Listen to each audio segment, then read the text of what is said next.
Meu querido irmão e irmã, em Marcos capítulo 15, no versículo 34, fala-nos sobre a crucificação de Jesus. A hora da angústia do Senhor é na hora nona que Jesus brandou em alta voz: Eloi, lama sabachthani. Quer dizer: meu Deus, por que me abandonaste? Eu quero dizer que o Espírito Santo naquele momento, seu filho, o Espírito Santo é Deus em vida e em pessoa. Ele estava sofrendo junto com seu filho naquele momento. Em nenhum momento Deus abandonou. Ele estava sofrendo a mesma angústia, o mesmo sacrifício que ele estava passando, Deus estava passando também. Ele estava passando pelo mesmo sofrimento.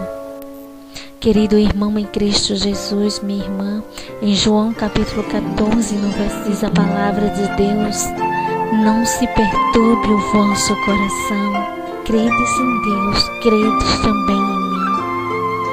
Jesus nos revela que diante da tribulação temos que crer em Deus, temos que confiar no Senhor, temos que crer que aquele vida por cada um de nós, Ele pode fazer milagre nas nossas vidas. Aquele que sacrificou seu próprio filho pode operar maravilhas em nossas vidas, se assim nós colocar tudo que estamos passando nas mãos do Senhor, e Deus agirá no momento certo. Querido irmão em Cristo Jesus, no capítulo 13, versículo 10 em Lucas, a palavra de Deus nos fala de uma mulher encurvada que há 18 anos era possessa de um espírito que a detinha doente.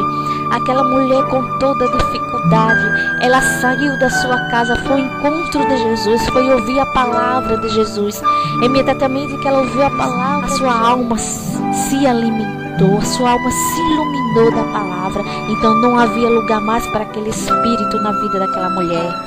Querido irmão em Cristo Jesus, imediatamente Jesus avistou e Jesus tratou a doença e Jesus a curou. E hoje na nossa vida Jesus quer fazer o mesmo com a gente. Precisamos tomar atitudes como esta mulher tomou.